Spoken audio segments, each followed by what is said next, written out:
Hi, folks. You're with Tacitus today at your Pushback channel, and thank you for joining this radio live stream.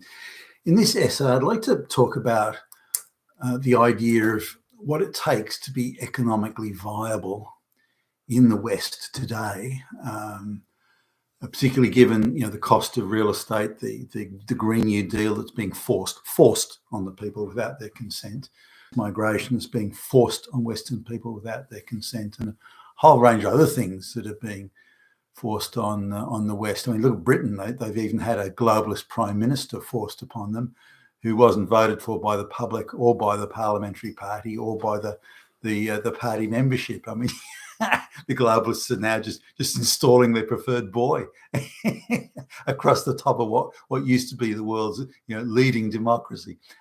So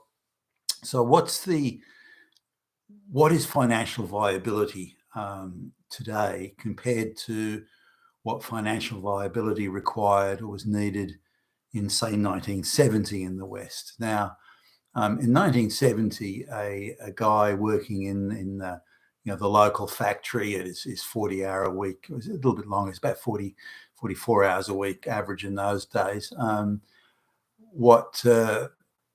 The money he could make in that job was enough to buy a house, have a dependent family of 2.4 children, and to have a car, and to have an annual driving holiday each year. So put the kids through school, all that sort of stuff. So that was how it was in 1970. So the purchasing power of the paycheck compared to today, and let's do that comparison. To have the same purchasing power today as was the case in 1970 would require about 140 hours of work per week. So 44, 43 or 44 hours of work per week in 1970 requires 140 hours of work to have that same purchasing power and thus standard of living. So and that 140 hours, by the way, is increasing as the Green New Deal, as the energy prices increase and prices of petroleum, gasoline increase. That's then it needs more hours of work. But let's say 140 hours. Now, that effectively means that one income is not enough. Assuming the average wage, one income is not enough. Two incomes at the average wage are not enough. And in fact, three incomes at the average wage are only just enough. And so that's how many incomes are needed in a household today. Now, just looking at rents, they've from 1970, they've increased at 3 times the rate of, or 2.85, I think it comes to, but they've increased at the nearly 3 times faster than wages have increased over that 50-year period, as indeed has the cost of servicing a mortgage. The cost of servicing the mortgage in, say, interest rate terms, has, if anything, it's gone down a little bit. But because the property prices are so high, they've increased at far beyond the rate of inflation. Many times the rate of inflation, and many times the rate of a pay packet.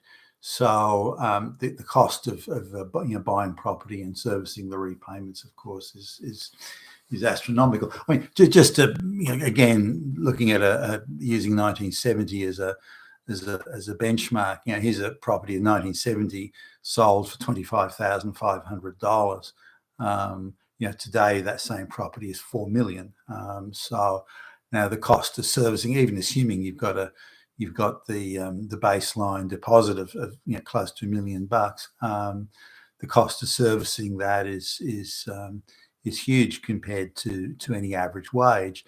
Now, it's only the top, one in every, say, 150, well, that even in 4 million property, even more. But there's only one in every, say, 300 income earners that could even hope to service a mortgage of that size. And then, if they had other expenses, such as motor vehicles, sending kids to good schools, that sort of thing, they'd be stressed. So that they would need two incomes at that level there. So the cost of living and standard of living has the mechanics of it have changed dramatically. Now there's still a lot of people who are inheriting property when their folks die, and that's sort of buffering, if you like, the hit that or would have occurred to the standard of living of most people. Now, given that there's not many families where they've got more than two children, then there's still enough being divvied up amongst the children when the parents die. So, inheriting the house, that sort of thing. So that's buffering it to some extent. So we're not seeing the full brutal hit of such a dramatic change in the arithmetic of cost of living and what financial viability represents. So even on looking at the average rent for an average compact 3-bedroom outer suburban house today, just renting that requires even that requires two incomes at the average wage to be able to service the rent and say run a motor vehicle and put food on the table and so on. So these are the economics that we're with today. So if we look at the concept of communal living, where migrants coming to the West, and I see this in Australia as say Chinese and Indians and that sort of thing, or others, Filipinos and the like, they're capable of living and perhaps have to for financial reasons. They're capable of living with 2, 3, 4 generations of people in the same house. Now, how they manage to get family reunions like this, and the chain migration is beyond me. But the grandparents are there to look after the children that the parents are having, and then then there's the children going to school and so on. But then they'll have a second sort of tier of cousins and nephews and nieces and whatever that are also there. So you can have a 5-bedroom, 6-bedroom house. They're called McMansions here, and I'm sure they are in the United States. But they're usually on blocks of land that are so small that there's maybe 2 feet, 600 mils of distance between the edge of the house and the boundary line of the block of land. There's like no land there. It's just the house on the minimum size, and so they can have say 5 bedrooms, but there's a house on the minimum size, and so they can have say 5 bedrooms, but there's a family. In one room, there's a family in each of those bedrooms. In some cases, they've got effectively separate or semi-separate living quarters where there's maybe 2 or even 3 kitchens or equivalent of the kitchens, 3 bathrooms, 4 bathrooms, all these sorts of things. So the wider family lives there. So there may be amongst those 5 families to be anywhere between 5 and 7 income earners in the household, and they sort of put their money into a common pool, and they're able to pay for pay the mortgage and run a late model car and go back to India or China or whatever for regular vacations, which they do. They're very attached to the old country. They're only in the West for economic reasons. They don't want to integrate or have anything to do with the locals. They've come to take the money, but nothing else. So they're able to do that. But this putting that aside from the viability issue is one where to live in an ordinary sort of, again, to even rent or buy whatever, an ordinary outer suburban house, nothing special, nothing fancy, far from it, then you really do need 3 incomes. Maybe a small apartment you could probably get by on 2 incomes. But even on 3 incomes, if you've got young children, that's still a bit of a stretch. There's no way they're going to go to private schools or have anything fancy, and it'll be you won't be buying new cars. It'll be second-hand cars, and you better hope that you're pretty handy fixing things up and doing a lot of the repairs and servicing yourself. So really, we're already on the cusp of a situation where 4 incomes will be required for what hitherto was a standard middle class lifestyle in the West. So that's where we're going. But these migrants are a better place to do that. The dislocation of Anglo-Saxon society has been huge. The globalists have really attacked the Christian nuclear family really hard. They've pulled out every weapon they can get out of the armory to nuke the Western Christian family, and that's had a huge effect on the closeness and the reliance on each other and the cohesion generally of the Anglo-Saxon population. Not that other populations don't have their challenges, they do, but the white society in the West has been purposefully and willfully fragmented, using vast government resources to do it, and so the ability of the Anglo-Saxon type societies, the white societies, to live communally is much impaired when in comparison with these other families. So, I again, having done a vast amount of travel around the world on business, I got to see as much as you can as an outsider, sort of spending a bit of time there, going to see how other sort of cultures managed, if you like, their social or family affairs. Not that they didn't have their disputes, they did, but say in Hong Kong, I was talking to people there, and a bunch of people were out having a business dinner, and one of the guys said he was pleased to have a really nice meal at a nice restaurant because he can't afford it at the moment. Now, he had a pretty decent job, so I thought, well, gee whiz, why can't you afford it? And then he just started talking that one of his relatives had got sick or something had happened, and they had quite a big mortgage and they couldn't service the mortgage, and if they sold out just to get out of the mortgage, then that would have brought great shame on their family, because it would have meant that the family either was incapable of or was refusing to assist their relative in need. If they were incapable, it meant they were a bunch of no hope bums, and if they refused, it meant they had no shame and they really should have helped their relatives and didn't. So the relative was, again, for whatever reason, I can't remember what it was, couldn't pay the mortgage, and so all the other family members contributed a proportion of their income to keep on paying the mortgage for that family member, and they were quite confident. This guy was quite confident if he was in a fix one day and also was in financial trouble, then the other family members, and it's a wider family. It's not just the parents, but it's the brothers, the sisters, the cousins, and all that sort of stuff would pay the mortgage for him if he was in that predicament. So it was an agreement that they all made to support and assist and back up each other. I was rather impressed with that because I can't imagine, unless you had a wealthy parents or something, I just can't imagine that would happen here in the West. The idea of family members helping you is it's just simply not on the radar. I mean, it's you're on your own, buddy.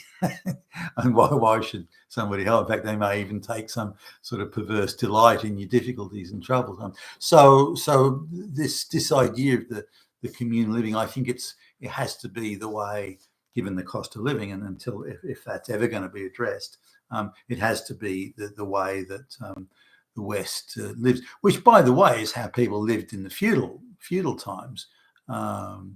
So I think we're going to return to feudalism, at least in that sense. Now, how can we sort of avoid that? The West was very unique in its independent living. People living independently, and the purchasing power of the paycheck. Certainly, when I was a young guy, I could live quite well. I had and this was maybe, I'm thinking of an age when maybe I was getting 130, 140% of the average wage, something like that, somewhere in that order.